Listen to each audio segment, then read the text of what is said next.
गजा जंग पर इसराइली हुकूमत और फौज में शदीद इख्तिलाफात खुलकर सामने आ गए। 2 रोज़ कबल होने वाले इजलास में सियासी और फौजी क़यादत के दरमियान गजा के मुस्तकबिल पर संगीन इख्तिलाफात सामने आ गए। इजलास में वज़ीर आज़म Netanyahu, chief of staff Eyal Zamir और कई काबीना अरकान मौजूद थे। इस मौके पर दोनों जानिब से तंदो तेज़ जुमलों का तबादला भी हुआ। इसराइली मीडिया के मुताबिक इसराइली वज़रा ने गजा में फ़ौज की कारकर्दगी पर शदीद तनकीद की और फ़ौज पर अहदाफ पूरे न करने का इल्ज़ाम लगाया, जिस पर इसराइली फ़ौज के सरबराह ने कहा कि उन्होंने सौंपा गया टास्क मुकम्मल किया। इस मौके पर नेतन्याहू ने कहा कि जनूबी गजा को फ़लस्तीनियों से खाली करवाना होगा। हमास को इलाके के किसी भी हिस्से पर कंट्रोल की इजाज़त नहीं दी जाएगी।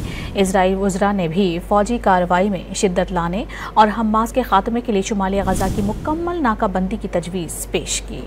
इसराइली मीडिया के मुताबिक इसराइली वज़रा ने गजा में फ़ौज की कारकर्दगी पर शदीद तनकीद की और फ़ौज पर अहदाफ पूरे न करने का इल्ज़ाम लगाया, जिस पर इसराइली फ़ौज के सरबराह ने कहा कि उन्होंने सौंपा गया टास्क मुकम्मल किया। इस मौके पर नेतन्याहू ने कहा कि जनूबी गजा को फ़लस्तीनियों से खाली करवाना होगा। हमास को इलाके के किसी भी हिस्से पर कंट्रोल की इजाज़त नहीं दी जाएगी।